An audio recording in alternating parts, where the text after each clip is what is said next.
Hello and welcome. And this week I go into the question DM bag, and overwhelmingly over the last few days, I have received a question: what does it really take to be a Division One baseball player, an NCAA Division One baseball player? And I want you to stick around to the end because I'm going to really share with you the number one attribute in necessity in order for your student athlete to even remotely be considered at the Division One level. Want to make sure that everybody subscribes to the channel. We're trying to grow the channel. Hit that notification button so that you can be updated as to every time I release a new video.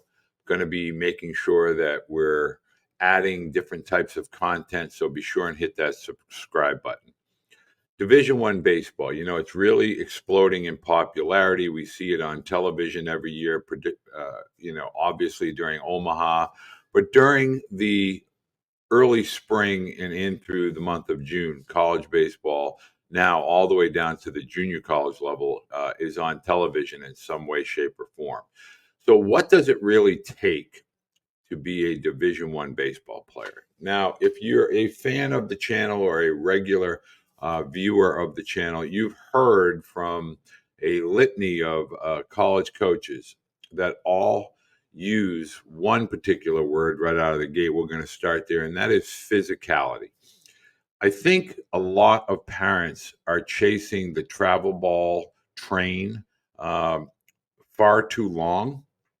And when it gets to be that 13 to 14-year-old time period, those that have taken the time to begin to learn how to train their bodies, get a movement screen from a PT kinesiologist, somebody like a Ben Fairchild, Mike Reinhold, or Eric Cressy, you're getting a movement screen, and then you're getting a workout program, strength training, and learning about how to develop the body is going to lead to physical explosive strength.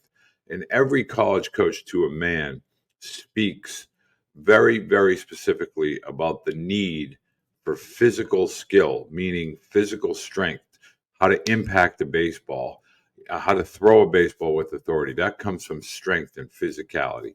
The next is your skill set development. Skill set development, we think about lessons, and we think about playing a lot of games, and there is some merit to playing, but coaches want skill set development, and that comes through repetition. The only way to gain retention of skill, and more importantly, baseball instincts, is through repetition. And we do not need lessons or to go to attend a practice. Athletes can attain a lot of development and polish on their skill set through self-toss, wall ball, playing catch on a regular basis, playing competitive catch. Competitive catch is setting a target, throwing to that target, whether it's a chin or a nose, small target, small misses, centering the ball, moving your feet, transitioning the ball out of your glove and into your throwing hand, things like that. Next, athleticism.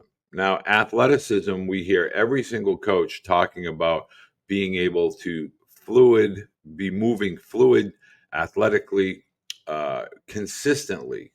And it means a flow within your body, meaning infielders. There's no one ground ball that you train for. There's a myriad of different ground balls, slow rollers, line drives, glove side, arm side, in the hole, etc. You have to begin to understand, with the amount of games that student athletes are being asked to play, it limits their amount of time outside getting repetition. We have become game heavy and practice light.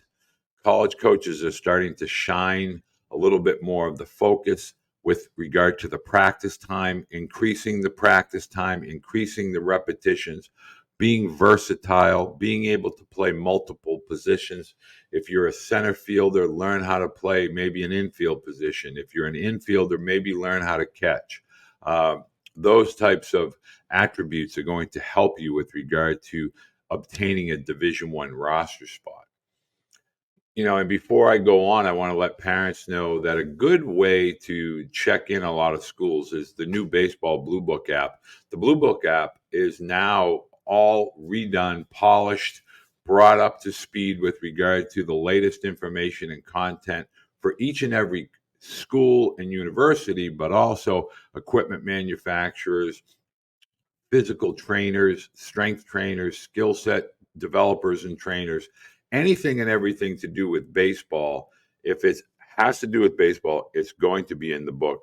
You need to be in the book. It's free. Download the app now at the Google or Apple Play Store.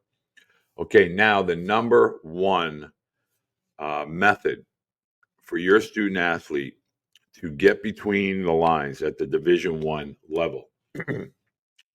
And that is the ability to mentally flush negativity.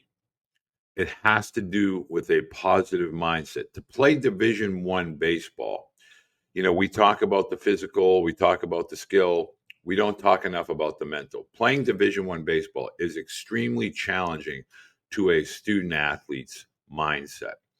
With regard to social media, the fans, the attendance, the television, there's a lot of pressure on student athletes that are essentially 19 to 23. And while it's not Major League Baseball, it does come with similar pressures and the weight of expectations. And so to be a Division I baseball player, you must have the mental discipline and the mental toughness to be able to flush anything that has happened previously, whether it's in that game, your previous at bat, a previous play in the field, a previous pitch that you just threw, and prepare for the next. Being able to flush negativity on a daily, game by game basis is imperative to find yourself between the lines at the Division I level. College coaches expect mental discipline when they're recruiting student athletes. They're looking at whether a student athlete is in a celebratory mood for a teammate, meaning they may be 0 for 3, but their teammate just hit a 2-run home run and now has put the team ahead. Is your student athlete at the top of that step? Is he congratulating his teammate? What type of rapport does he have with his teammates? Is he a leader? Is he someone that's being followed by other players? That mental toughness we do not talk about it enough, but it is as big of a deal to college coaches as is physicality. You must have the mental discipline and strength to be able to be in the moment, to keep your team in a game or competing in a game. And college coaches will go out of their way to find the weak-minded athletes and then kind of scratch those athletes from recruiting or possibly even maintaining a roster spot. So if this is the type of information that you would like me to continue to discuss and share, I'd love for you to put your comments. Comments really help the channel grow. They really help the algorithm. They help other families and athletes find their way to the video. So good, bad, or indifferent, please offer your comments. If you'd like me to discuss other topics, please put those in the comment section below. Follow and subscribe. Please share the channel with baseball family and friends and those within your baseball community, really trying to get up to 10,000 subscribers by the end of 2024. Thank you very much.